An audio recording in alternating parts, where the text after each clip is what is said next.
말씀하신 것이라. 아멘.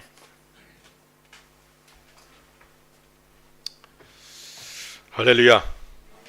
이 시간에도 우리 하나님 아버지께서 우리 예배 받으시고 또 우리 주님께서 무한한 은혜를 베풀어 주시고 성령 하나님께서 우리 가운데 임하시고 또 운행하셔서 우리를 만져주시고 은혜 위에 은혜가 넘치는 귀한 시간 되기를 간절히 소원합니다. 오늘 말씀의 제목이 생수의 강인데 성령 하나님께서 우리 속에 흘러넘치게 해주시는 은혜가 또한 임하기를 간절히 소원합니다. 우리들이 계속해서 성령 하나님에 대해서 말씀을 듣고 있습니다. 우리를 돕기 위해서 우리에게 오신 성령 하나님께 먼저 감사를 드릴 수 있기 바랍니다.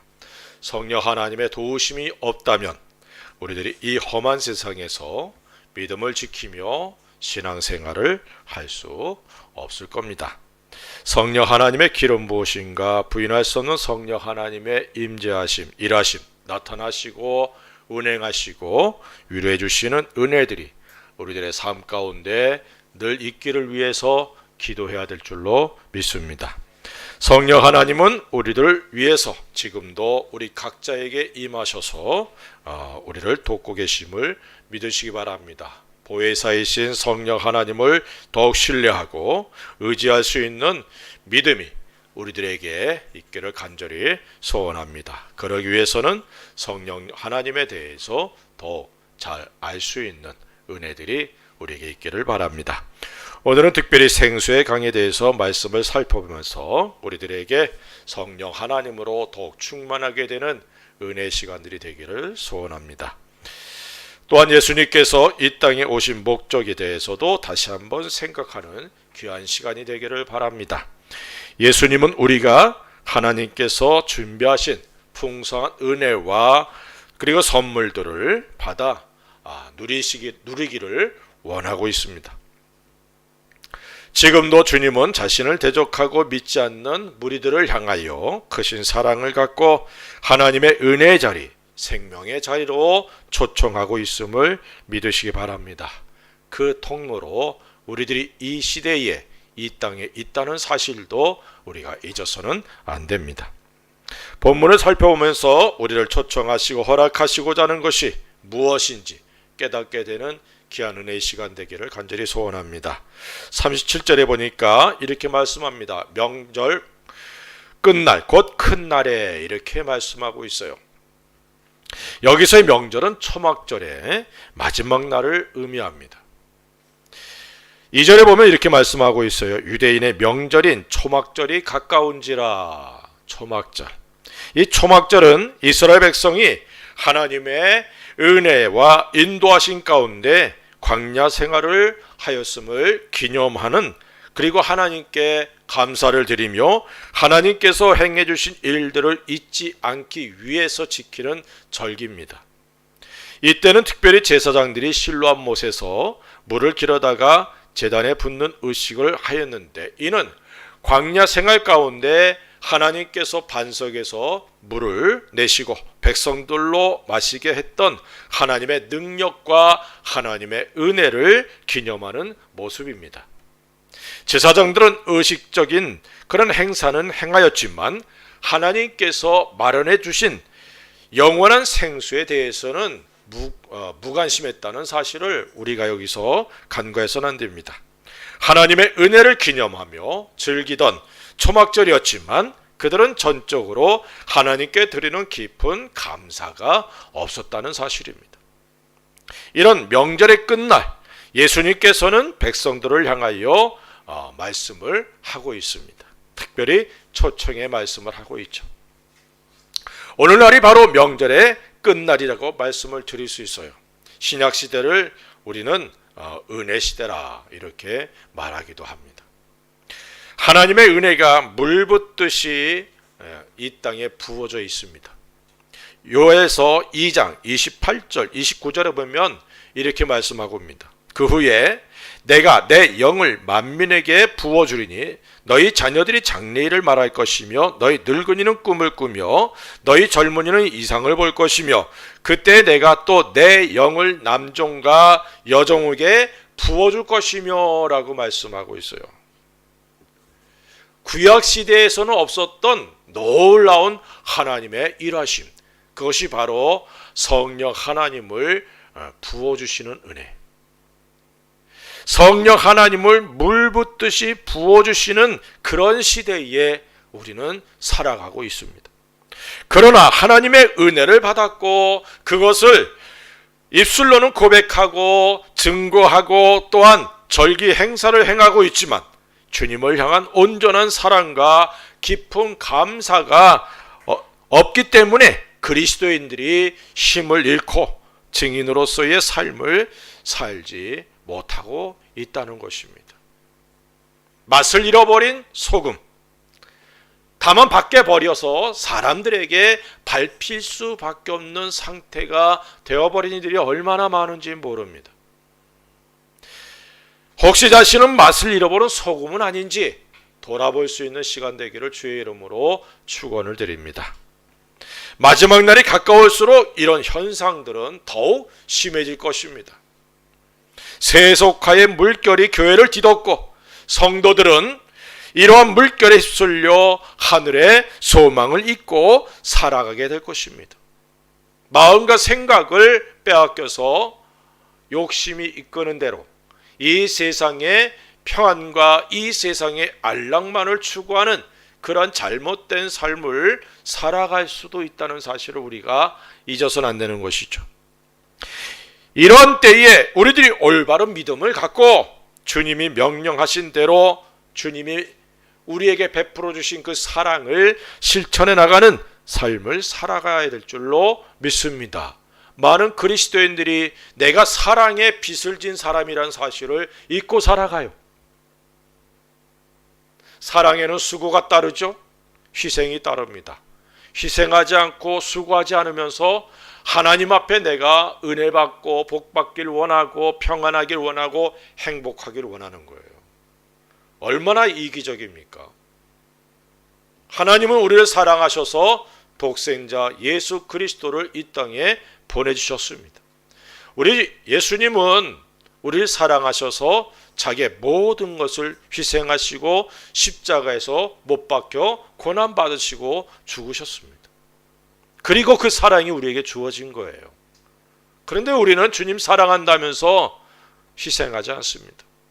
수고하지 않습니다. 이것이 얼마나 잘못된 모습인지 우리 자신을 좀 돌아볼 수 있는 그런 은혜의 시간 되기를 주의 이름으로 축원을 드립니다. 명절의 끝날을 살고 있는 우리들은 항상 주님의 은혜에 감사하는 삶을 살아야 될 줄로 믿습니다. 우리에게 명령하고 있잖아요. 범사에 감사하라. 범사라는 건 모든 일을 말하는 거죠. 우리들이 항상 감사할 수 있기를 주의 이름으로 축원을 드립니다.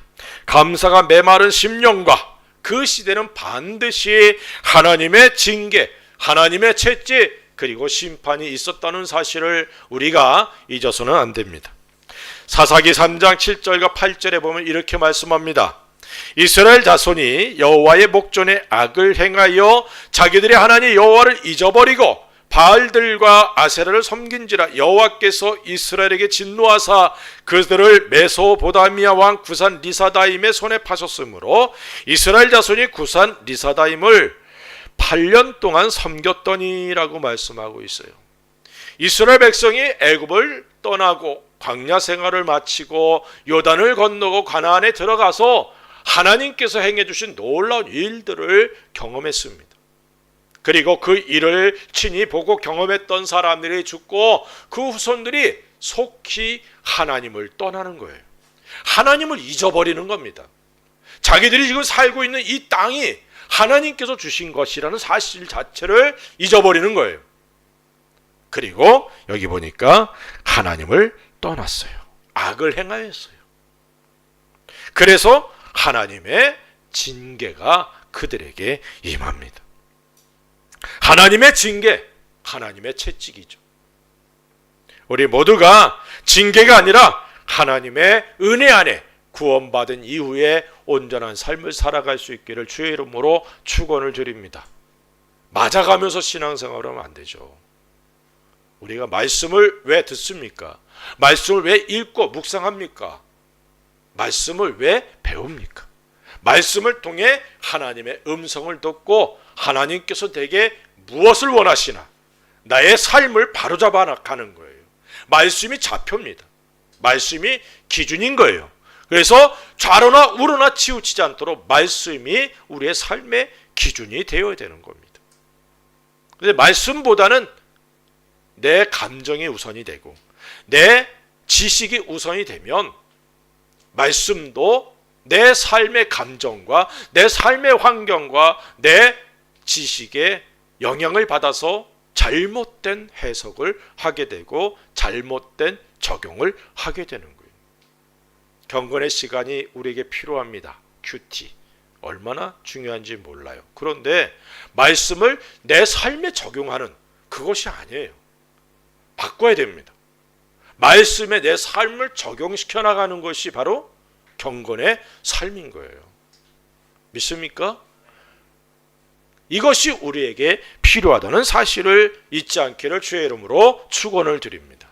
그래서 말씀에 근거해서 생각하고 말하고 분별하고 행할 수 있는 이것이 바로 하나님 앞에 온전한 그리스도인의 모습이라는 사실을 잊지 않기를 주의 이름으로 축원을 드립니다. 37절에 보니까 이렇게 말씀합니다. 계속해서 예수께서 서서 외쳐 이르시되 누구든지 목마르거든 내게로 와서 마시라. 예수님이 초청하고 있어요. 예수 그리스도가 초청하는 대상을 두 부류로 구분할 수 있습니다. 첫째는 누구든지.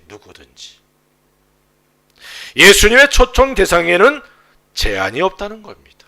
누구든지 오라고 초청하고 있어요. 예수님의 말씀, 주님의 음성을 듣는 사람들은 그 누구든지 그 초청을 받아들일 수 있고 차별이 있을 수 없다는 사실을 여기서 우리가 깨닫게 되기를 바랍니다. 예수님은 승천하시면서 모든 제자들에게 다음과 같이 명령하셨습니다. 지상 최대의 명령 이렇게도 말하죠. 마태복음 28장 19절 20절에 그러므로 너희는 가서 모든 민족을 제자로 삼아 아버지와 아들과 성령의 이름으로 침례를 베풀고 내가 너희에게 분부한 모든 것을 가르쳐 지키게 하라. 볼지어다 내가 세상 끝날까지 너희와 항상 함께 있으리라 하시니라. 초청의 대상 모든 민족 모든 족속입니다. 피부색, 언어, 문화, 환경, 역사가 다르다 할지라도 그들을 향하여 그리스도의 복음을 증거해야 될 책임이 우리에게 주어져 있다는 사실을 깨닫게 되기를 주의 이름으로 축원드립니다. 초청의 대상에는 제한이 없어요. 오늘날 그리스도인들은 그리스도의 음성을 통하여 이 세상에 사람들이 들을 수 있도록 행해야 된다는 사실을 잊지 않길 바랍니다. 내가 바로 예수님의 통로인 거예요. 예수님의 통로. 그리스도의 향기, 그리스도의 편지, 고린도후서에 그렇게 말씀하고 있죠. 사람들은 우리를 통해, 믿지 않는 사람은 우리를 통해 예수님의 향기를 맡는 겁니다. 그리고 믿지 않는 사람들은 우리를 통해 예수님이 어떤 분인지를 보는 거예요. 편지에 우리가. 그런 사실을 우리가 잊지 않아야 될 줄로 믿습니다. 누가복음 16장 31절에 이렇게 말씀합니다.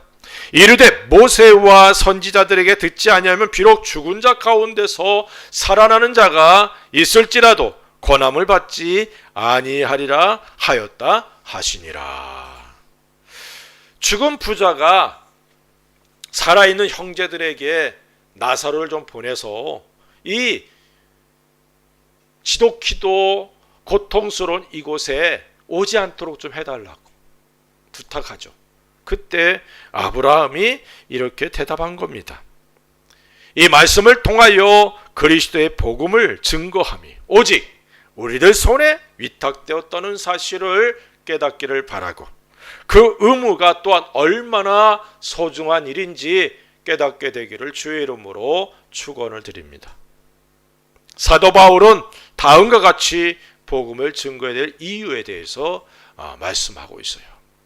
로마서 1장 16절에 내가 복음을 부끄러워하지 아니하노니 이 복음은 모든 믿는 자에게 구원을 주시는 하나님의 능력이 됨이라. 먼저는 유대인에게요 그리고 헬라인에게로다 라고 말씀하고 있어요. 복음은 믿는 자들에게 구원을 주시는 하나님의 능력이 되는 겁니다. 또한 고린도전서 9장 16절에 내가 복음을 전할지라도 자랑할 것이 없으면 내가 부득불할 일임이라. 만일 복음을 전하지 아니하면 내게 화가 있을 것이로다 라고 말씀하고 있습니다. 복음을 증거하는 것, 이것은 바로 우리들에게 주어진 사명입니다. 부득불 행해야 될 일이라 이 말이에요. 싫어도 해야 되는 거. 그리스도의 복음을 증거함으로 우리에게 주어진 책임을 다하고 하나님의 능력을 경험하고 풍성한 열매를 주님께 드릴 수 있는 은혜가 있기를 주의 이름으로 축원을 드립니다. 의무를 다하지 못하고 책망을 받고 화를 당하는 일이 없기를 우리 주님의 이름으로 다시 한번 축원을 드립니다. 둘째는 목마른 사람들은 다 오라 이렇게 말씀합니다. 목마른 자들. 명절의 끝날은 일반적으로 제8일째로 여겨집니다. 7일까지는 제사장들이 실로암 물로 반석에서 물을 내신 하나님의 은혜와 능력을 기념하여 행하는 행사가 끝나는 날이기에 예수님은 제8일에 자신을 생수를 주는 분으로 분명하게 선포하고 있는 겁니다. 내게로 오라. 목마른 자는 내게로 와라 말씀하고 있어요. 제단의 물은 의식적이며 또 상징적인 것이지만 예수 그리스도가 주는 물은 영원한 생명수임을 믿으시기를 주의 이름으로 축원을 드립니다. 예수 그리스도가 사역을 하던 당시의 백성들의 상태는 목마른 상태였다 이렇게 말씀을 드릴 수 있어요.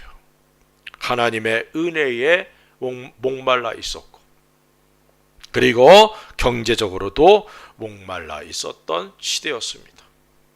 말라기 선지자가 말씀을 전하고 400년간 하나님이 침묵했던 시기예요. 그리고 요한이 이제 말씀을 전하기 시작했지만 그에게서 선포된 말씀들은 예수님이 오실 것이라는 것, 예수님이 오셔서 어떤 일을 행하신다는 것, 예수님을 증거하는 것이 주였습니다. 그리고 예수님께서 오신 거예요. 그렇기 때문에 그 기간 동안 이스라엘 백성들의 영적인 목마름은 상당했을 것입니다. 물론 말씀을 가르치는 제사장들도 그리고 교사들도 바리새인들도 있었지만 그들이 온전히 하나님의 말씀을 가르치지 못했다는 것이죠. 그렇게 예수님의 말씀을 듣고자 무리들이 몰려왔고 그리고 떡 5개와 물고기 2마리로 5,000명을 먹이고 남기자 예수님을 억지로 잡아서 왕 삼으려고 했던 모습을 통해 그들이 얼마나 경제적으로도 영적으로도 목말라 있었는지를 보여주는 겁니다. 예수님은 이런 사람들을 향하여 초청하고 있습니다. 내게로 와서 마시라. 목마른 사람은 내게로 와서 마시라. 이 말씀이 이루어지기 위해서는 다음과 같은 자세가 필요합니다. 첫째는 자신이 목마른 자라는 사실을 인정해야 되는 거예요. 제사장들과 바리새인들은 자신들이 목마른 사람들이라는 사실을 인정하지 않았습니다. 그러나 지금도 자신의 목마름을 인정하는 이들에게는 우리 주님에게로부터 생수의 강이 흘러 넘치게 됨을 믿으시기를 주의 이름으로 축원드립니다. 두 번째는 예수 그리스도에게 나와야 돼요. 내게로 와서. 오직 예수님만이 생수의 근원이 되심을 믿으시기를 주의 이름으로 축원드립니다. 예수님에게 나오는 이 사람들에게 생수가 주어짐을 믿으시길 바랍니다. 자신의 갈급함을 인정하고 그 상태로 있지 말고 예수님께 나아가야 된다는 것이죠. 예수님은 우리들의 갈급함을 해결해 주시는 분이라는 사실을 잊지 않기를 주의 이름으로 축원을 드립니다. 세 번째는 예수 그리스도를 통하여 마셔야 된다는 거예요. 내게로 와서 마셔라. 내게로. 예수님을 통하지 않고는 참된 해갈이 있을 수 없다는 사실을 깨닫게 되기를 주의 이름으로 축원을 드립니다. 오늘 많은 사람들이 영적 갈급함을 해결하기 위해서 자신의 갈급함을 인정하고 하나님께, 우리 주님께 나와서 주님으로부터 생수로 충만하게 되어야 되는데, 그렇지 않고 세속적인 방법으로 갈증을 해결하려고 합니다. 예수님께 나온 사람들 모두가 생수를 마신 건 아니었죠. 그들은 예수를 믿지 못하였고 오히려 대적하고 비난하기도 했습니다. 그들은 영원히 목마름을 해결받지 못했어요. 예수 그리스도에게 나와 마신다는 것은 곧 예수님을 믿고 영접함을 의미합니다. 38절에 이렇게 말씀하고 있죠. 나를 믿는 자는. 우리는 이미 예수님을 믿고 구원을 받았습니다. 우리 속에, 내 속에 이미 성령 하나님이 계십니다. 그럼에도 불구하고 우리가 삶을 살아가다 보면 갈급함이 일어나는 거예요. 그래서 복음성가에도 내 갈급함, 그 찬양이 있잖아요. 갈급함을 인정할 때 다른 방법으로는 갈급함을 해결할 수 없습니다. 예수님께 나와야 돼요. 예수님을 통해 충만한 은혜 가운데 들어가야 된다는 사실을 잊지 않기를 주의 이름으로 축원을 드립니다. 오늘 우리들은 갈급함을 갖고 예수님께 나왔습니다. 이 시간 예수님을 믿고 예수님께서 주시는 생수의 강으로 흘러넘치게 되는 은혜가 있기를 주의 이름으로 축원을 드립니다. 주님을 믿고 응답한 사람들에게 준비되어 허락되는 은혜들이 있어요. 첫째는 성경의 약속이 성취됨을 보게 됩니다. 38절에 성경의 이름과 같이라고 말씀하고 있어요. 성경의 이름과 같이라는 이 말씀은 곧 구약 성경에 약속된 것들이 성취되었음을 의미합니다. 다음의 말씀들이 예수님을 통하여 이루어지게 되었어요. 이사야 58장 11절에 이렇게 말씀합니다. 여호와가 너를 항상 인도하여 메마른 곳에서도 내 영혼을 만족하게 하며 내 뼈를 견고하게 하리니 너는 물된 동상 같겠고 물이 끊어지지 아니하는 샘 같을 것이라. 이 시간 주님 앞에 와 있는 우리들이 물된 동상과 같다는 말씀이 이루어지는 은혜들이 임하기를 주의 이름으로 축원을 드립니다. 주여, 내 심령이 물된 동상과 같기를 원합니다. 만족함을 주시고 풍성한 은혜로 채워 주옵소서.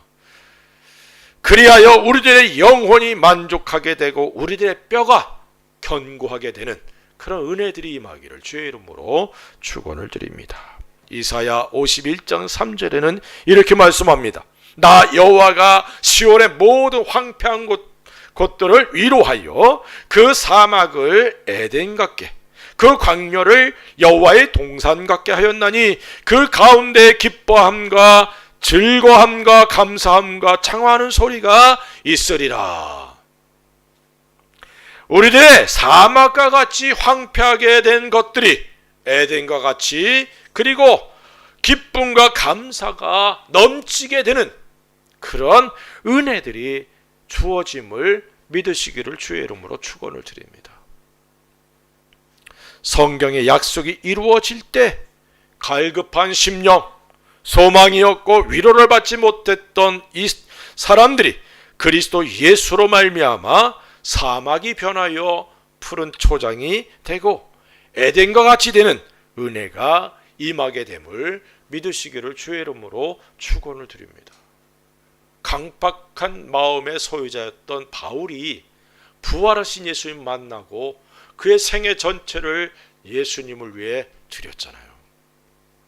이런 것이 바로 사막과 같은 황폐되었던 그의 삶이 하나님 앞에 푸른 초장이 되었고 하나님 앞에 에덴과 같이 하나님께 영광 돌릴 수 있는 생애가 되었습니다.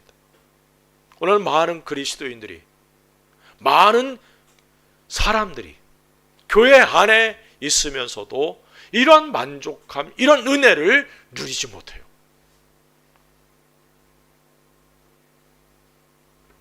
사랑하는 성도 여러분, 이 시간 그 은혜들이 넘치기를 주의로 축원드립니다.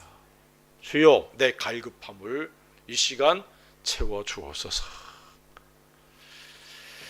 둘째로 약속된 생수의 강은 성령 하나님을 의미하죠. 다시 말하면 성령 하나님으로 흘러 넘치게 됨을 의미합니다. 생수의 강이 흘러나리라.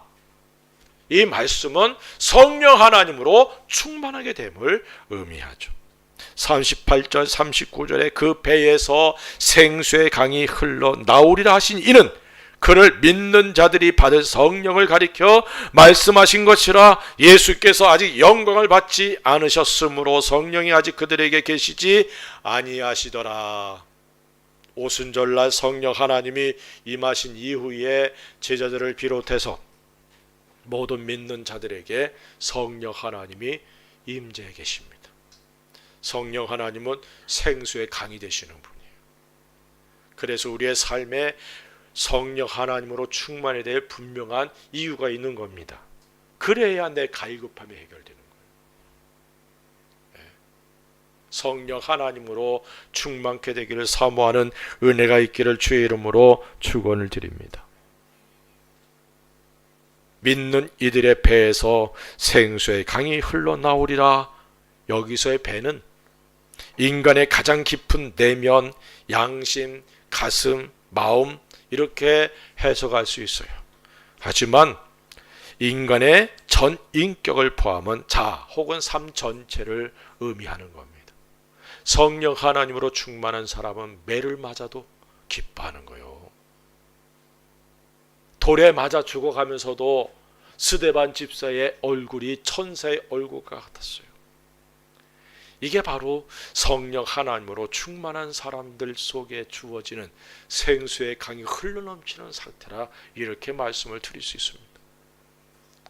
우리에게 이런 은혜가 있기를 주의로 축원드립니다.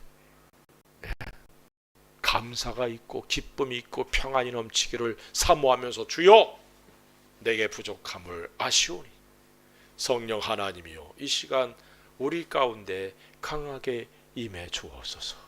기름 부어 주옵소서. 성령 하나님의 일하심 나타나시고 운행하시고 위로해 주심을 통해서 내 심령이 기쁨으로 넘치고 감사함으로 넘치게 하시고 내 뼈가 견고하게 되는 은혜가 있게 하시고 어떤 상황에서도 주님으로 인해 기뻐하고 감사하는 내가 되게 하옵소서.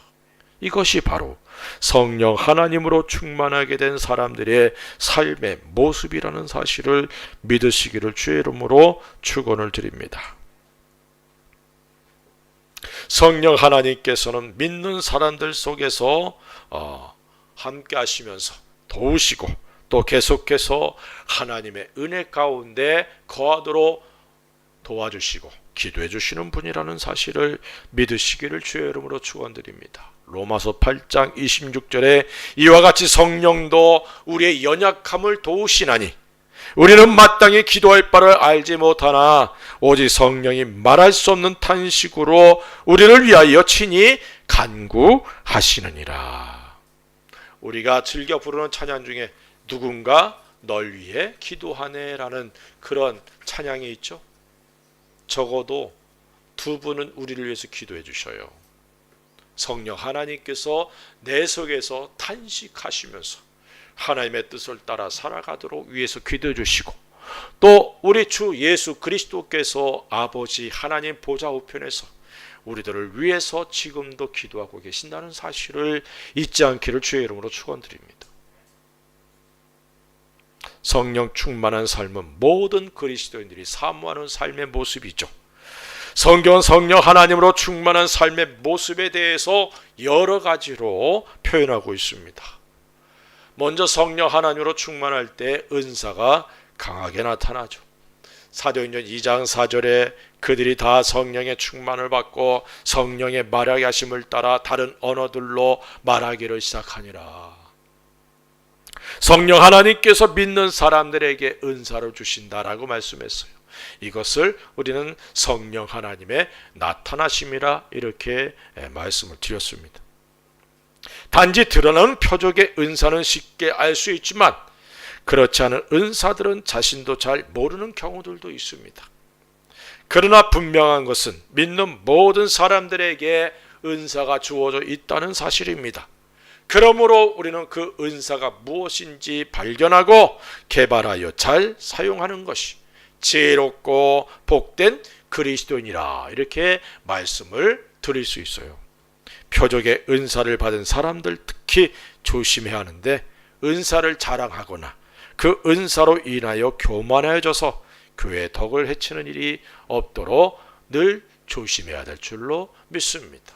바울은 얼마나 큰 능력들을 나타냈는지 몰라요. 그리고 은사들이 다양했습니다. 그럼에도 불구하고 그는 그런 것들 자랑하지 않았어요. 오직 예수 그리스도만 자랑했단 말이에요. 믿습니까? 은사 주신 건 예수님 자랑하라고, 예수님 드러내라고 주신 것이지 자기가 높아지고 자기의 어떤 이익을 위해서 도구로 삼으라고 주신 것이 아니라는 사실을 기억하시기를 주의 이름으로 축원을 드립니다. 흘러나오는 상태, 곧 은사들이 강하게 나타나는 상태라 이렇게 말씀을 드릴 수 있죠.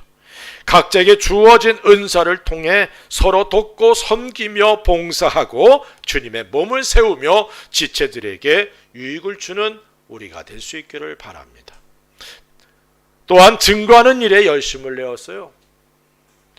사도행전 2장 11절에 그레데인과 아라비아인들이라 우리가 다 우리의 각 언어로 하나님의 큰 일을 말함을 듣는도다 하고 이렇게 말씀하고 있고, 사도행전 4장 31절에 빌기를 다음에 모인 곳이 진동하더니 무리가 다 성령이 충만하여 담대히 하나님의 말씀을 전하니라 라고 말씀하고 있어요. 성령 하나님으로 충만한 제자들을 통해 예수님의 복음이 강력하게 증거되기 시작했습니다. 생수의 강이 흘러넘치는 성도들을 통하여 지금까지 그리스도의 복음이 증거되어 왔습니다. 그리고 이러한 일들을 위해서 성령 하나님이 지금 우리 가운데 내 속에 임해 계신다는 사실을 잊지 않기를 바랍니다. 요한복음 15장 26절에 내가 아버지께로부터 너에게 보낼 보혜사 곧 아버지께로부터 나오는 진리의 성령이 오실 때 그가 나를 증언하실 것이요 라고 말씀하고 있어요. 성령 하나님께서 우리 가운데 거하시며 행하시고자 하는 일이 바로 예수 그리스도를 증거하는 일임을 믿으시기 바랍니다. 그렇게 성령 하나님으로 충만한 사람들, 그들은 그리스도의 증인으로서의 자신의 삶을 드리고 그 일을 기뻐하게 되는 것이죠. 복음을 증거하는 일로 고난과 아픔을 당한다 할지라도 그 일을 오히려 기쁨으로 여기고 영광으로 여기는 겁니다. 채찍에 맞고 착고에 매어 감옥에 갇혀도 찬양하고 기도했던 바울과 실라와 같은 우리들이 되어야 될 줄로 믿습니다. 이러한 사람들이 바로 생수의 강이 흘러 넘치는 사람들의 모습이죠. 우리에게 이런 은혜들이 넘치기를 주의 이름으로 축원을 드립니다. 사랑의 삶을 살게 되는 것이죠. 사도행전 4장 32절에 이렇게 말씀합니다. 믿는 무리가 한 마음과 한 뜻이 되어 모든 물건을 서로 통용하고 자기 재물을 조금이라도 자기 것이라 하는 이가 하나도 없더라 라고 말씀하고 있어요. 초대교회 성령 하나님으로 충만한 생수의 강이 흘러 넘치는 사람들의 삶의 모습입니다. 물건을 서로 통용했다. 부유한 사람은 있는 것을 팔아서 가난한 자들을 도왔어요. 그래서 교회 안에 궁핍함이 없었다라고 말합니다. 이게 바로 참된 그리스도인의 모습이고 교회의 모습입니다. 오늘날 얼마나 이런 모습과 반대된 모습들을 우리 많이 보지 않습니까? 교회 안에도 빈익빈 부익부, 그렇죠? 교회도 마찬가지예요. 주님의 교회가 세워져야 되는데 내 교회만 세워주면 돼. 얼마나 잘못된 생각들입니까? 주님의 교회를 세우는 일에 우리가 쓰임받기를 주의 이름으로 축원드립니다. 이것이 바로 사랑의 삶을 살아갔던 그런 초대교회 예루살렘 교회의 모습입니다. 하늘의 소망이 그들 속에 확고했고 하늘의 보물창고에 보물을 쌓아두는 일에 열심을 낸 사람들의 모습입니다. 사랑하는 성도 여러분, 생수의 강인 성령 하나님으로 충만하길 우리 주님의 이름으로 축원을 드립니다. 그래서 우리들의 삶을 통하여 은사들이 강하게 나타나고 예수님의 복음을 증거하고 사랑의 삶을 살아가게 되기를 간절히 소원하며 예수님의 이름으로 축원을 드립니다. 우리 주님께서 우리를 은혜와 생명의 자리로 초청해 주셨고 풍성한 삶을 허락해 주셨습니다. 우리는 이 땅에서 주님을 위해 살 수 있도록 선택을 받은 사람들입니다. 우리의 보물 전부는 하늘에 있음을 기억하시기 바랍니다. 하늘의 보물을 쌓으며 주님을 증거하는 삶을 살기를 원한다면 성령 하나님의 도우심이 없이는 절대 불가능하다는 사실을 잊지 않기를 바랍니다. 우리들 속에 성령 하나님으로 충만한 삶을 살아가야 되는 이유가 여기 있죠. 먼저 우리들의 갈급함을 인정하고 믿음의 주이시고 또 우리들의 갈급함을 해결해 주실 우리 주님께 나아와 주님을 믿고 구하는 우리들이 되기를 주의 이름으로 축원을 드립니다. 늘 성령 하나님으로 충만하기를 기도하십시다. 그래서 우리들의 삶을 통하여 부인할 수 없는 성령 하나님의 임재하심과 일하심과 나타나시고 운행하시고 일해 주시는 은혜들 생수의 강으로 흘러 넘치는 삶을 통해 기쁨으로 하나님을 섬기며 영광과 찬송을 돌리는 우리 모두가 될 수 있기를 우리 주 예수 그리스도의 이름으로 간절히 축원을 드립니다. 기도하십시다. 우리 같이 한번 기도합시다. 주여, 우리의 갈급함을 주님이 아시지 않습니까? 이 시간 간절히 소원하며 기도하오니 생수의 강이 흘러넘치게 하여 주옵소서. 우리의 갈급함을 해결해 주시고 풍족한 은혜를 주시사 우리의 생애가 예수 그리스도의 복음을 증거하고 사랑의 삶을 살아가며 주께 영광 돌릴 수 있는 은혜가 있기를 간절히 소원합니다. 주여, 성령 하나님의 기름 부어주심, 임재하심, 일하시고 나타나시고 운행하시고 위로해 주시는 그리고 생수의 강으로 채워주시는 은혜를 허락하여 주옵소서. 우리 같이 한번 기도합니다. 할렐루야. 아버지 하나님, 감사와 찬